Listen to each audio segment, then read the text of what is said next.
A midweek mailbag edition of Dolphins Today by Chat Sports. I am your host, Nick Roloff. If you missed the opportunity to be on the mailbag, well, make sure you have notifications and you make sure you're subscribed because we go live multiple times a week, Mondays, Thursdays, and obviously on game days. This mailbag's coming from our Monday live show.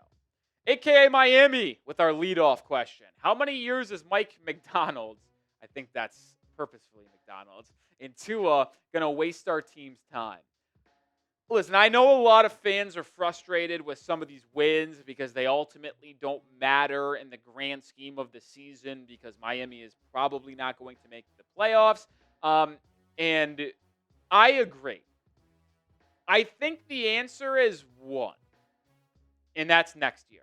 I think the Dolphins should fire Mike McDaniel after the season and hire a new head coach.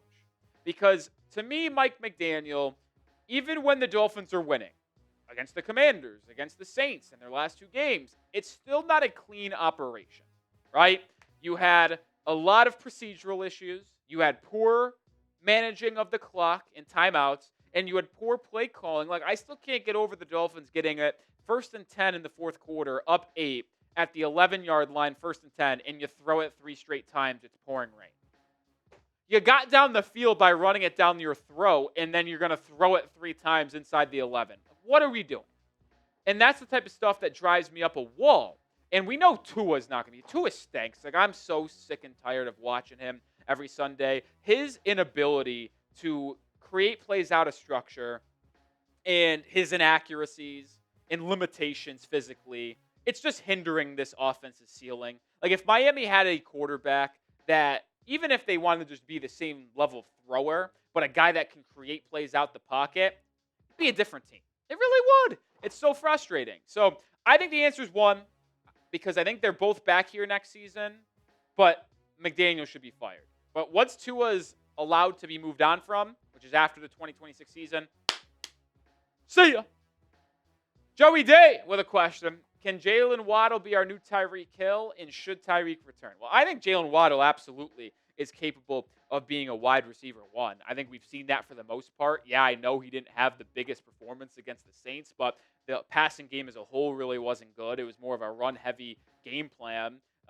He only had 3 catches for 40 yards, but since Tyreek Hill went down with an injury, I mean, we saw a lot of strong performances from Jalen Waddle. Big-time game against the Panthers, big-time game against the Chargers, against the Bills, against the Falcons. So he's capable of being a wide receiver one in this league without a question.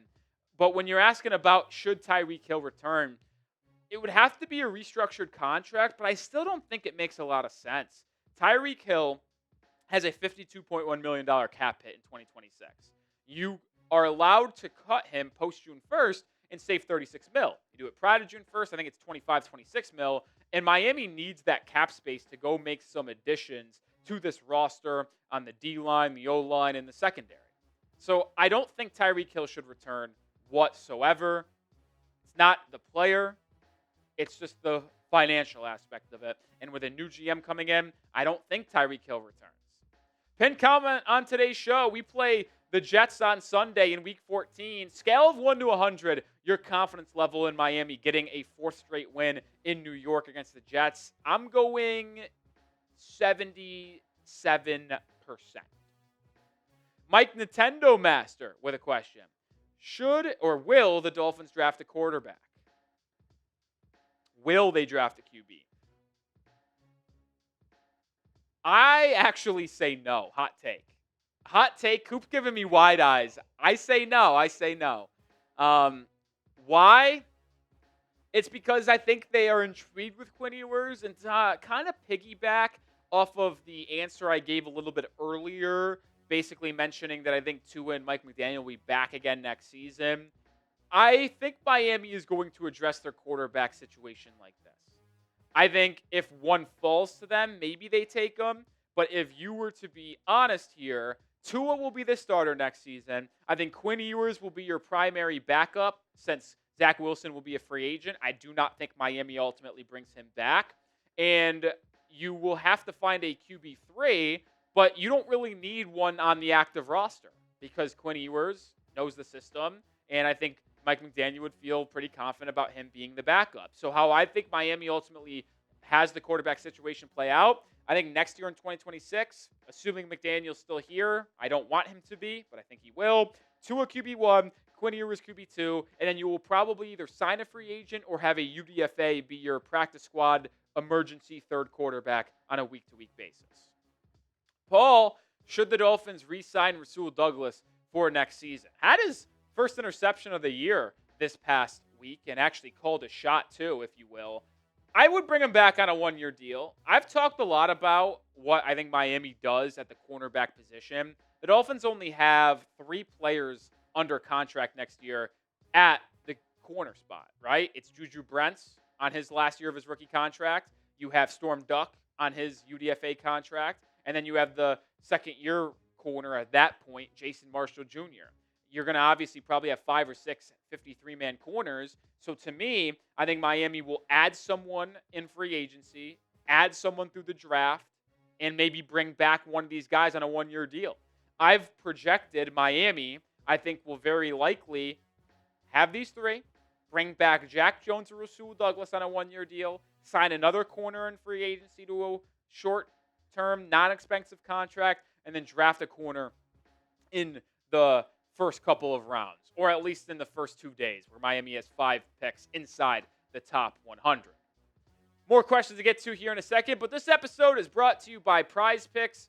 It's the holiday season, best time of the year, playoff pushes, bowl games, basketball matchups, and while we all here watching the games, there's one place where it feels to be good to be right, and that is over on Prize Picks. So simple to play. Just pick more or less than at least 2 player stats. And if you get your picks right, you could cash in. Is your fantasy season already over? You didn't make the playoffs? That's fine, because you can still get in on the action by picking more or less on player stat projections every single week. Like I am for the Dolphins-Jets game this Sunday. Less than Breece Hall rushing yards, more than Devon Achane receiving yards, and more than Jalen Waddle receiving yards. I think the passing game bounces back a little bit here against a Jets secondary that hasn't been good, especially since trading away Sauce Gardner. Download the Prize Picks app today and use code CLNS to get $50 in lineups after you play your first $5 lineup. That's code CLNS to get $50 in lineups after you play your first $5 lineup. Prize Picks. It's good to be right. Clarky. What's up, Clarky? Seeing as we're not going to take QB in the first, who do you like the most as a developmental quarterback in the 4th or 5th round? I keep coming back to Taylor Green, physical freak, love from the UK. Well, I appreciate you, Clarky, from the UK. Taylor Green, Arkansas quarterback, he certainly is a physical freak. I'm just not sure if he actually comes out. I think he has one more year of eligibility left, and I believe he might be someone that is sought after in the transfer portal. But if you're thinking about potential guys that are running out of eligibility that will be there in the middle rounds of the draft, I think the guys that really catch my eye are Carson Beck from Miami, Cade Klubnik from Clemson, Josh Hoover from TCU, Drew Aller from Penn State. Now, when I look at all those guys, I don't really feel that confident in them. I don't think they're very good. But if you're looking for developmental guys in the 4th or 5th round, I would be all in on going Drew Aller.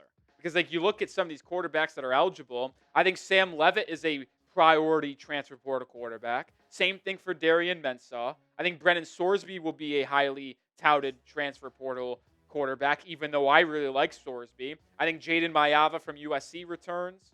I think Lenore Sellers actually returns as well. I think John Mateer returns to college.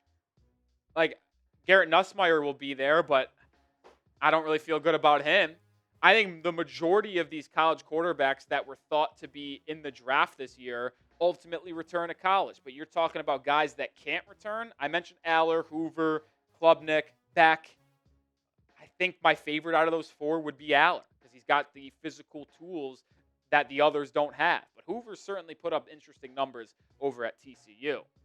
If you missed out on getting this mailbag, well, you got to be subscribed and join us for our live shows on Mondays and Thursdays. So join the channel and hit that sub button. Ryan with a question. Do you think McDaniel, if he lets someone else call plays, put more attention to detail and be organized, more importantly, to be a better leader, similar to Sirianni with the Eagles? Yeah, I mean, listen, it's a fair question because Sirianni was a offensive coordinator, offensive mind. That's how he got the job in Philly, but he's now more of a overarching head coach, a CEO type, rather than a play caller like he was early on in his career. I just don't think it would really make that big of a difference, Ryan, if I'll be honest. Because I really like what McDaniel has done with his play designs. And no one knows the play designs better than him, so it makes sense for him to call the plays. But it just gets so frustrating, especially watching the Dolphins run the ball effectively and then get inside the 15-yard line and not run it once. That doesn't make any sense to me. But when you also talk about being more organized and attention to detail, that's just all about the procedure. And maybe someone else running the procedure, like if Frank Smith or Darrell Bever were calling plays, maybe the procedure would be better. But it's still just is frustrating. It's just as frustrating, man. And it's why I consistently will say that I think Mike McDaniel still has to be fired. Because we're so far into his tenure here and into the season, and you're still seeing these minor sloppy mistakes pop up week after week after week. That's why I'm not being fooled by this winning streak. It still needs to go. John, do you think if the running back from Notre Dame is there in round 2, would you take him? You're talking about Jeremiyah Love, who is, I would argue, maybe the best player in this draft. Like, if you just take away all position values in the NFL and just say who's the best at their respective position in comparison to their peers, I think Jeremiyah Love is the best in that category. But he's a running back, and Miami doesn't need a running back. So even if he's there in the second, I think you would borderline have to because the talent's so undeniable. But then if you're doing that, I think you have to trade Devon Achane. Like, if you trade Achane and draft Love in the second, sure. But it's kind of redundant to use a top 50 pick on a running back, no matter how elite he is, when you have a top 5 running back already on your roster. So I would actually think I would say no to that because I don't really want to trade Devon Achane. I would keep Devon Achane and then use the pick somewhere else. But I don't think this is also something Miami would have to worry about. Why? Because Jeremiyah Love is a surefire, no doubt, top 20 pick. And I know it's a different age in the NFL, and is this crazy to say, Coop? And call me out, and I want you, if I'm way off on this, to unmute yourself and call me a psycho. But is Jeremiyah Love on the same level of Saquon Barkley coming out of Penn State? It's close. I would say Saquon's probably more accomplished as a prospect and is probably looked at as a better prospect. Jeremiyah Love's not going to go top 5 like Saquon did, but, I mean, he's really damn good. He's closer to Zeke Elliott, I think, than Saquon. Well, both those players you mentioned, Coop, went top 5 yes, in the draft. Did. Jeremiyah Love will not go top 5. Like, if you, let's just say quick spitball here for all my people watching live and on the video end. Well, sorry about this. But you look at the draft order right now, and you talk about Jeremiyah Love and where he could fall. Like, you imagine a team that is like a running back away would take him. Like, you don't think a rebuilding team. Like, I don't think the Titans would take him. I don't think the Saints would. Giants, probably not. Raiders, no. Browns, no. Commanders at 6, maybe. Jets, no. Cardinals, I don't think so. The Rams at 9, whereas it gets interesting. Because like the Rams have the Falcons pick. Maybe they go quarterback, but they could go Jeremiyah Love and just say, okay, here's an elite offense with Stafford. You could, Bengals, probably not. Vikings, probably not. Dolphins, no. Chiefs at 13, if they stay there. I think that's where Jeremiyah Love's the bottom is. Jeremiyah Love's floor is the Chiefs in the draft. Ceiling right now, I think, might be the Commanders or Rams. Sorry for that, but I just thought it was a fun thought experiment. That'll do it for today's mailbag. Appreciate everybody for hanging out with us here. Make sure you are subscribed for more Dolphins coverage.